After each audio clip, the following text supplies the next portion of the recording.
Jadi ada sangat-sangat membaik ya, ada perbaikan, ada progres yang sangat luar biasa ketika beliau menjalankan ketofastosis.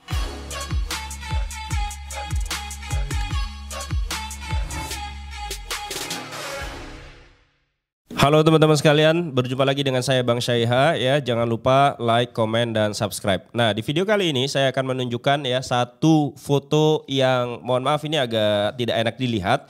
Jadi kalau teman-teman mungkin lagi makan atau lagi apapun ya, ini nggak enak dilihat, maka kemudian bisa di skip gambarnya. Saya akan tunjukkan ini adalah gambar yang pertama, teman-teman bisa lihat di situ. Ini adalah gambar kaki, kemudian di mata kakinya itu terjadi pembusukan ya. Jadi terlihat di situ ada bengkak, kemudian pembusukan, kemudian di sekitar pembusukannya itu memerah. Nah, memerah itu adalah yang disebut peradangan. Jadi terjadi peradangan di situ ya. Kemudian ya saya akan tunjukkan foto yang kedua. Kemudian yang foto yang kedua teman-teman bisa lihat ini adalah sebenarnya kaki yang sama. Jadi kaki yang sama ya, tapi ini sudah membaik. Ya, walaupun kalau dibilang belum sembuh total, iya benar, ini belum sembuh total. Tapi ini sudah jauh membaik daripada gambar yang pertama tadi. Teman-teman bisa lihat di situ ada yang hitam, itu adalah sel-sel matinya yang nanti kalau memang sudah sembuh total atau gula darahnya sudah turun, maka itu akan hilang juga, diganti dengan sel-sel yang baru. Lalu kemudian masih ada sedikit nanah itu kalau dilihat, tapi sudah jauh sangat mengecil ya. Ini adalah dua gambar yang sama di kaki yang dua gambar yang berbeda di kaki yang sama ya. Jadi ada sangat-sangat membaik ya, ada perbaikan, ada progres yang sangat luar biasa ketika beliau menjalankan ketofastosis. Nah, ini ada postingannya. Saya sengaja tidak ada nama dan sebagainya. Kenapa? Karena nggak enak juga kan kalau misalkan ada namanya dan sebagainya dan sebagainya. Yang pasti ini real ya. Ini adalah real testimoni dari orang yang sudah menjalankan ketofastosis, lalu kemudian luka di kaki, di mata kakinya yaitu kemudian jauh membaik. Ini postingannya katanya, terima kasih untuk semua teman-teman atas saran dan masukannya untuk luka diabetes yang saya alami katanya. Jadi beliau masuk ketofastosis, lalu kemudian beliau meminta saran kepada yang ada di grup ketofastosis.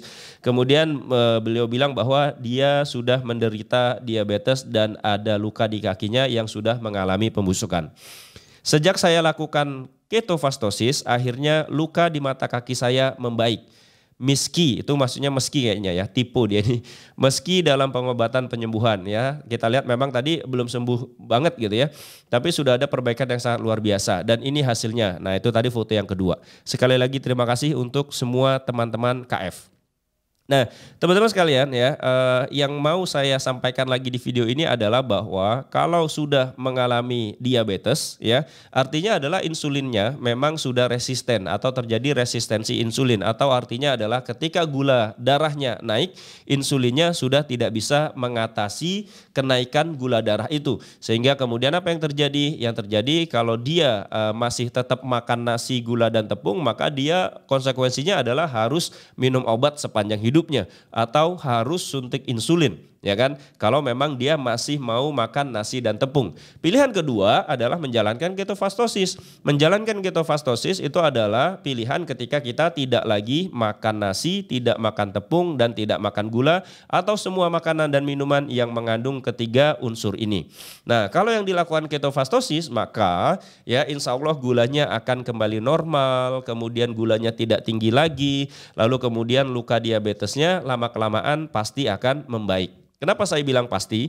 Karena gini teman-teman, tadi saya bilang ya, di gambar yang pertama, teman-teman lihat tadi di video awal ini, di gambar yang pertama itu ada pembusukan, lalu di sekitar pembusukannya itu ada merah ya. Biasanya kalau kita luka, itu kan di pinggir-pinggir lukanya itu memerah, kemudian di situ agak, kalau bahasa Jawanya itu agak enjur-enjur gitu ya.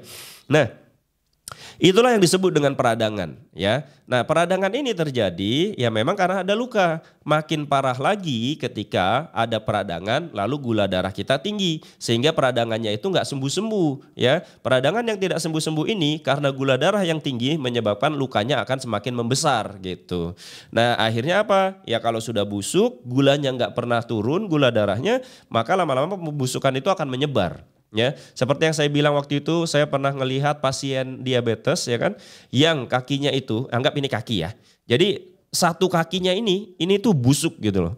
Busuk, tulangnya juga sampai terlihat gitu ya, saking parahnya pembusukan itu, lalu kemudian terlihat tulangnya.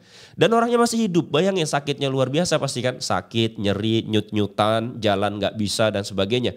Nah ini kenapa bisa terjadi ya, karena tadi gula darahnya tidak pernah turun gitu loh. Kalau lama-kelamaan maka pembusukannya akan terus menyebar, maka kemudian kita sering melihat bahwa orang-orang yang diabetes itu kadang-kadang harus diamputasi kakinya atau tangannya gitu. Padahal luka awalnya, jadi pasien yang diabetes yang pernah saya temui dulu itu beliau bilang cuma gara-gara kena duri doang. Jadi dia sedang mungkin lagi ke kebunnya atau lagi ke ladangnya. Ini kejadiannya waktu ketika saya SMA ya. Jadi saya SMA, saya di Bengkulu. Kemudian saya ke rumah sakit karena adik saya kecelakaan. Di ruangan itu ada bapak-bapak yang dirawat dan kakinya busuk. Beliau cerita katanya awalnya cuma gara-gara apa? Gara-gara kakinya kena duri. Entah dia cuma nyebut duri lah ya, duri tumbuhan ya, mungkin duri kelapa sawit atau duri-duri yang lain lah gitu, namanya di kebun kan. Lalu kemudian duri yang kecil itu nancep di kakinya, kemudian dicabut, dibersihkan, lalu kok dalam beberapa waktu bukannya sembuh, justru yang awalnya cuma kena duri itu lalu kemudian menjadi busuk ya kan, lalu setelapak kakinya ini busuk dan tulangnya itu sampai terlihat teman-teman. Saya pas ngeliat itu oh ya Allah gitu ya. Nah, tapi kan waktu itu saya masih SMA, saya belum tahu ketofastosis gitu kan. Kalau waktu itu saya sudah tahu ketofastosis, mungkin saya akan menyarankan Pak, kan sudah berobat kemana-mana, ya kan? Mungkin yang medis dijalankan, yang non medis juga dilakukan gitu ya. Nah, ternyata tidak membaik kan. Nah, kenapa tidak mencoba ketofastosis saja? Seandainya waktu itu saya sudah tahu ketofastosis, tapi kan belum tahu. Nah, makanya kemudian saya di video-video ini membahas tentang ketofastosis. Mudah-mudahan ya teman-teman yang mungkin ya atau ada saudara-saudara teman-teman yang mungkin sudah mulai putus asa, sudah mulai tidak ada harapan, sudah mulai menyerah, itu nggak ada salahnya untuk dikenalkan dengan ketofastosis ya. Siapa tahu dengan menjalankan ketofastosis ya gula darah akan kembali normal, kemudian luka-luka diabetesnya bisa kemudian radangnya berkurang dan bisa mengecil lukanya lalu kemudian sembuh. Seperti di video yang kemarin yang saya bahas itu butuh 20 bulan. Jadi 20 bulan dengan menjalankan ketofastosis secara disiplin itu lukanya bisa sembuh dan bisa berjalan lagi ya. Tapi apakah setelah 20 bulan boleh makan apapun Bang Seha? Ya enggak juga ya. Kalau dia makan apapun lagi maka gula darahnya pasti tinggi lagi gitu loh. Jadi kalau kita sudah melakukan sesuatu dan sesuatu itu ternyata membuat tubuh kita lebih sehat, ya masa sih kita harus kembali ke gaya hidup yang dulu gitu loh. Harusnya kan kalau kita sudah menjalankan ketofastosis, kemudian merasa tubuh kita menjadi lebih sehat, kemudian gula juga menjadi normal terus, ya masa harus kembali seperti dulu gitu loh. Ya sudahlah kita jalankan ketofastosis seterusnya ya. Semoga ini menjadi manfaat buat kita semua, terutama buat saya pribadi juga ya. Mohon maaf kalau banyak kesalahan, jangan lupa sekali lagi di like, di komen dan di subscribe biar bisa 1 juta subscriber. Bye-bye.